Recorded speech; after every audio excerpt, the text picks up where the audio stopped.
Shida ya watu siku hizi, everybody ana sijui mumeogopeshwa, sijui even you gena, naona rudi uingie hii majenzi, nyinyi ndio the story of the future.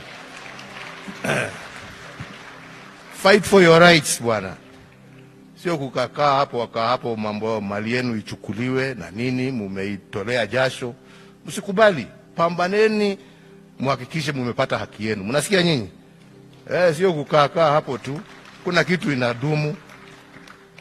But everything is worth a fight for. If you don't fight for it, ikienda mtu asilie. Msimame mupiganie haki yenu. Na mko na hawa watoto wamebaki ambao wako tayari kupigania haki yao. Waungane pamoja nanyi. Can't just stand there and let people take your hard earned sweat. Dunia iendi namna hiyo. Muwe watu ambao hawataogopa, wataishi kama my friend. Ameenda detention, si alitoka na akaendelea na maisha. Hata nyinyi teteeni haki ze. Sio kukaa tu munaogopa. Kuogopa sasa ni sisi tutulie sisi. Ninyi ndio mko na nguvu ya kupambana na hiyo watu. But we are behind you. Muendelee namna hiyo. After 10 years of economic mismanagement, President Uhuru wants to tell the Gen Zs to fight for your rights. Why now, Mr. President? Could this be a ploy by the broad-based government to hijack the Gen Z movement and maintain your grip on power? Hear me out. Niaje wase, today's Make It Make Sense is dedicated to former President Uhuru Kenyatta, a man who took over the presidency when President Kibaki's national debt only stood at 1.89 trillion Kenya shillings. 10 years later, President Uhuru quadrupled this and left us with a staggering 9 trillion Kenya shillings in debt. For the Gen Z and the youth of Kenya, this massive debt meant fewer job opportunities to develop ourselves. And why is it so? Because the government reduced spending on development projects, effectively robbing us of jobs and a brighter future. If President Uhuru had fought poverty and empowered the youth during his tenure, just like President Kibaki did, we would not be in this mess. So, why is President Uhuru telling us to fight for our rights? These words of wisdom look like a red herring, a well-planned strategy by the political elites through the broad-based government to control and kill the Gen Z's movement. Let me break it down. Remember Lee Njiru's words when he said, politicians are like wolves and we, the voters, are their food. These wolves, our political elites, are from the same family. They were together in KANU, then in the Uhuru and Jubilee governments, later in the handshake, and now under the broad-based family. And here's the kicker. On June 25th, 2024, these elites almost lost their power to the Gen Z movement. So now, they are regrouping under the broad-based family to reclaim control, possibly by deploying President Uhuru to infiltrate the movement. But here's the deal, guys. Stay vigilant. Not everyone who speaks your language has your best interests at heart. Stay united and focused on the Gen Z agenda, fighting for honesty, accountability, and transparency. Because this is your movement. Don't let anyone hijack it. You know, towards 2022 election, Uhuru talked in parables describing how Ruto was unfit to rule Kenya. He gave the parable of a driver and the conductor, and how that conductor alikuwa anapora passengers kila kitu, anauza mpaka miguu ya gari, akaona hii gari itabaki ikiwa shaft.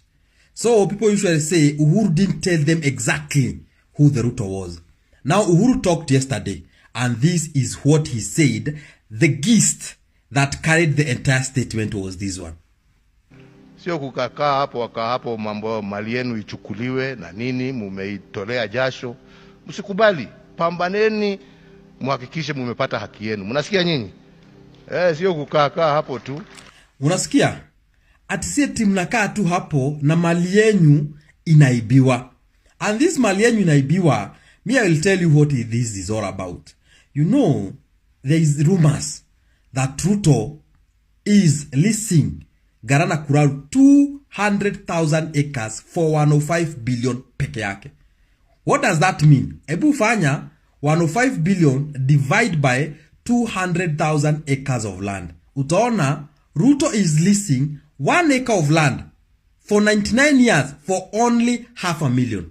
Imagine 1 acre of land inakuwa leased for 99 years by Ruto for only 500,000. And that's what the colonialists did, that mpaka saizi Kenya huwa tunaumia. Because they took land for 99 years, saizi bado, saizi ndio wako nusu ya lease yao, na bado it is still their land. At sasa hiyo Garana Kuraru, there is no Kenyan who is alive now will see the end to that lease. Hata wenye watazaliwa 10 years. Hiyo shamba itakuwa ya United Arab Emirates. Na that's why Ruto always anaenda hizo inchi za Kiarabu, because he is doing some deals with them. And Kenyans don't know this thing. And that's why unasikia Uhuru anasema, mnakaa tu hapa na mali zenyu zinaenda. Mali zenyu zinaenda. Ask yourself, ni mali gani? Anzeni kufanya research, ni mali gani? Because me, I think the Garana Kuraru, hiyo story itatoka up, my friend, itakuwa kama ya Adani. And I can tell you for sure. Uhuru Kenyatta, former president, what rights do you want genz to fight for? After your father stolen from Kenyans, you alone, you stole from Kenyans with your side chick, who is called Anne Waiguru. You stole NYS. Kenyans, you don't remember?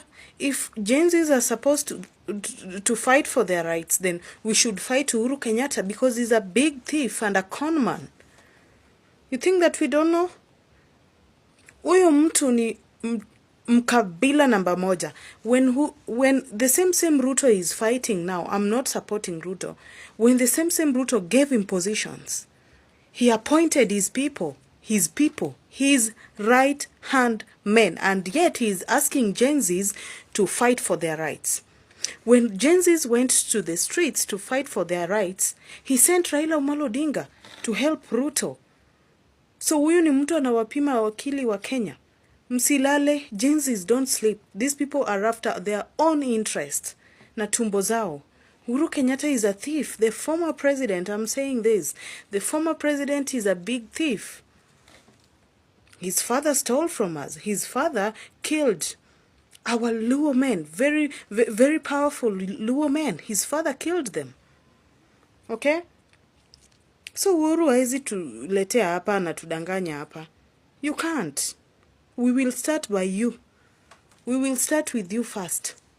Yes. And Wakikuya wananga asante. Awananga Ruto. Wadau, it's boiling so nicely. Uhuru Kenyatta has told the Gen Z that their problem is that they are afraid of this government. He has challenged you to fight. Angalia hii video hapa. Nimeweka before this one. Kuna video nimeweka kabla ya hii. In short, Uhuru Kenyatta was so happy that the Gen Zs were fighting for this country. You young people, what will you do? Will you be stopped by the politicians from fighting for your right and for your country? As I've always said, the time for the Gen Z is now. The time for the leadership of the young people is now. This is the time we need you to fight more than ever. The former president knows this, and he knows that you are about to win. Keep on fighting. Uhuru Muigai mwana wa Kenyatta. So he just outsmarted Ruto like that. Kinyanjui in, Kabogo in, Mutaikagwe in. He brought his people after they've been sworn in like this. Akaonyesha sasa rangi yake, you know. Ati fight harder, press harder, fight for your rights. Mpaka naambia mtoto wake to join the movement. Gen Z are in your opposition. So if you're telling people to press harder, if you're telling people to fight harder, you're literally telling the opposition, like, you're not supporting the government, you're part of the opposition. No wonder inaitwa politics. No wonder inaitwa politics. No wonder this guy, do you know this guy? People say that, oh, he's a drunkard, do you know the kind of opposition that Ruto is facing now? Even during Uhuru kulikuwa na the abductions, and worst of all, even bodies were being found in Yala, and the uproar was not this much. So does it boil down to people you surround yourself with, or your talking skills? Like, what is it? What is it? What is it? Where did Ruto go wrong? Where did the rain start beating this guy? Anyways, Uhuru Kenyatta, we also know, as a way you're part of this mess. Like all politicians, you're all part of this mess. And when my generation gets to those positions, guys, if you're still alive, committee, like, hey, nyinyi watu mnasikanga drain the swamp. We shall drain the swamp. This is for entertainment purposes only. So what's this I'm hearing about Uhunye? Ati his daughter Gida should join the revolution.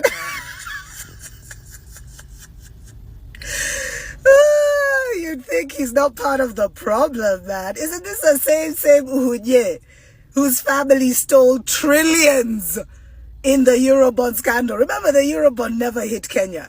You'd think he's not part of the problem. And not only that, you'd think he hadn't just had this huge shaking of hands. Remember when Nabi went to see him, and then the following day the British High Commissioner and the US Nini also went to see him? The same guy is now saying that the Gen Z should just do what needs to be done.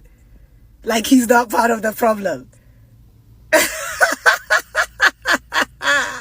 There's someone who said, I think I am Chega, he said, yo, you can't pull back. President to Kenyan parents, teach your children respect. Uhuru Kenyatta, Tungina, join your fellow Gen Zs. Policy don't stop the party. Kenyan parents don't have brains, man. Yani Rice anawaambia mfuate kitu fulani. But who are you? Guys, mmesikia Uhuru ameambia ngina wake ajoin Gen Z na akatambia tusiokopeshe. Aaron, Pierre, that's Mufasa. Oh my goodness. So, does that mean si Uhuru alisuggest Kinali na Kabogo na Mutaikagwe? Does that mean hiyo visit ilikuwa ya bure ama alimwambia hao ni watu wakubwa wanaweza jidisaidia? Like what really happened? Anyway, tumeambiwa tusiogopeshwe na to fight for our rights until we get them. Me, I'm happy. I am happy. I am happy. Anyway, I don't know if I'm happy because of that or I'm just happy. I don't know, but I'm happy.